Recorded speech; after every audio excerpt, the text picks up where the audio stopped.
Et au sommaire de cette édition, l'affaire des photocopieurs de l'UDAF qui passait devant le tribunal en ce lundi. Et oui Yannick, 6 millions d'euros pour un contrat de photocopieur. La facture est salée au goût de la présidence de l'association familiale qui avait porté plainte. L'ancienne directrice de l'asso était sur le banc des accusés. C'est au portefeuille que le conseil départemental frappera les élus absentéistes. C'est l'une des dispositions du règlement intérieur adoptée aujourd'hui par les conseillers départementaux. Écolo et économique, le troisième Repair Café avait lieu au Mans ce week-end, où comment réparer responsable ces objets de consommation. Des bridgers par centaines au Mans, découverte d'un sport anti-vieillissement. Et puis on reviendra sur les principaux événements sportifs du week-end. 6 millions d'euros pour un contrat de photocopieur. La pilule avait du mal à passer pour l'association UDAF qui avait décidé de porter plainte en 2013. Et le procès se tenait aujourd'hui devant le tribunal correctionnel du Mans. Dans le box des accusés, l'ancienne directrice, l'ancien comptable et le commissaire aux comptes de l'UDAF. Cette association familiale qui avait souscrit un contrat pour 1 200 000 euros annuels pendant 5 ans. À côté d'eux, sur le banc des prévenus, une commerciale de la société Rank Xerox. Directrice et comptable ont été licenciés. Les négociations avec la marque ont régularisé toutefois la situation. La compétence, incompétence ou escroquerie, les débats n'ont pas pour le moment répondu à cette question dans cette histoire des photocopieurs de l'UDAF. Laure Girard. Passer d'un budget annuel photocopieuse de 60 000 euros à 1 200 000 par an, l'UDAF, l'association qui gère les comptes de 2800 personnes sous tutelle, veut comprendre comment on en est arrivé là.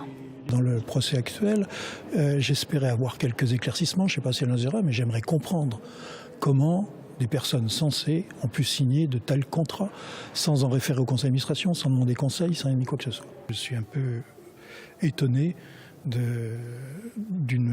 réactions en disant j'étais pas compétent, je ne savais pas, etc. Attendez, chacun a son rôle dans une association. Le directeur a son rôle, le comptable a un rôle, le commissaire aux comptes a un rôle. Sur le banc des prévenus, chacun se renvoie la balle. L'audience peine à éclaircir les responsabilités des uns et des autres, notamment de l'ancien comptable. Aujourd'hui, l'association semble repartie sur des bases saines, mais non sans mal.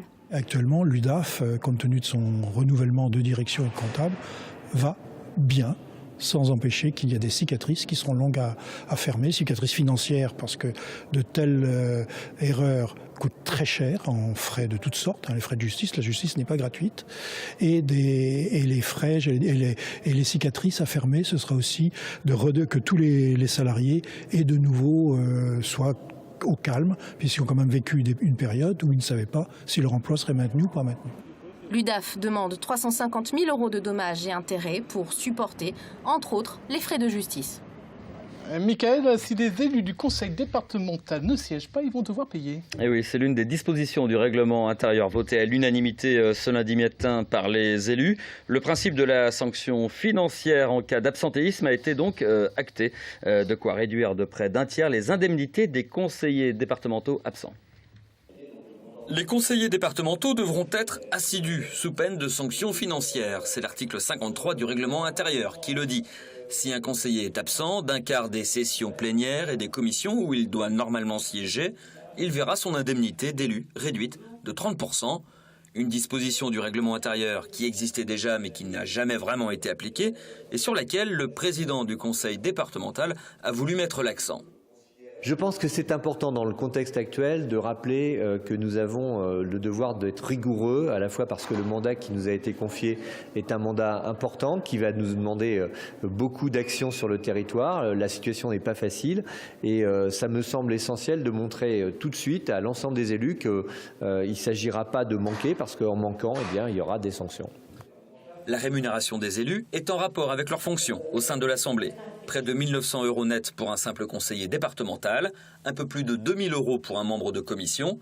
Un vice-président sera indemnisé à hauteur de 2 600 euros, près de 4 600 euros pour le président. C'est moins, cependant, pour Dominique Leménaire, par ailleurs député, l'ensemble de ses indemnités politiques étant plafonnées. À noter que de ces sommes doivent être déduites les cotisations retraite de 4 à 8%.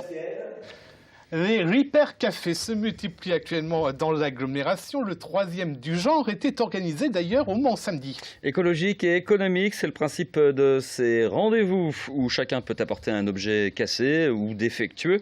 Ça va du vélo à l'électroménager. Un bénévole le répare pour vous. Une manière aussi de créer du lien social au niveau d'un quartier. Martin Delavenne.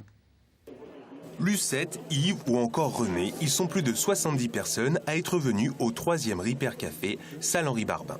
On attend une réparation du DVD portable parce qu'on l'avait laissé dans un placard et au moment de s'en servir, il ne marchait plus. Je suis dû réparer un fer à repasser, qui ne fonctionne plus, qui a juste 2 ans. 6 associations s'unissent pour permettre aux Manceaux de réparer des objets destinés à la casse. On a beaucoup d'électroménagers, de l'informatique, des vélos, de la couture. Il y en a qui ont besoin d'apprendre à faire des ourlets et des fois du bricolage, des choses diverses. Du logiciel libre aussi. On ne fait pas les réparations, ce n'est pas un service après-vente. C'est vraiment, les gens viennent pour réparer, pour apprendre et avec les réparateurs présents. C'est aussi un geste pour la planète. 146 kilos de déchets ont ainsi été évités lors du dernier Repair Café. C'est bon pour la planète, c'est une démarche pour l'environnement et puis c'est économique aussi. Cette initiative venue des Pays-Bas sera reconduite le 6 juin à la plaine du Ronceret. C'est un sport cérébral. Le bridge, en tout cas, passionne. Ils étaient d'ailleurs à des centaines à disputer des finales régionales au Mans ce week-end. Venus de tous les pays de la Loire pour ces finales interclubs, la chose était très sérieuse. Donc pour les joueurs, des joueurs de tout milieu et de tout âge, le bridge, un sport parfait donc pour la santé. Martin Delavenne. 2600 joueurs réunis à l'invitation du Mans Bridge Club au Parc des Expositions. Un sport qui fait de nombreux adeptes. Non, ça s'est énormément démocratisé, on va dire, depuis une trentaine d'années. Énormément, parce que dans les clubs, il y a à peu près toutes les professions. Certaines qualités sont nécessaires pour être un bon joueur de bridge. Il faut avoir le sens des mathématiques, il faut savoir se battre aussi, parce que c'est de la compétition. Les matchs durent 4 heures, donc c'est quand même long. Et il y a plusieurs matchs par week-end. Sport de gentleman, il conserve celles et ceux qui le pratiquent. D'abord, ça fait travailler l'esprit. Moi, je connais beaucoup de vieilles personnes de 80 ans, 85 ans, qui jouent tous les jours pratiquement et ils ne sont pas Alzheimer. C'est une très bonne chose contre l'Alzheimer. Avec 4 champions de France, le Mans espère demeurer une référence en matière de bridge. Là, on distribue.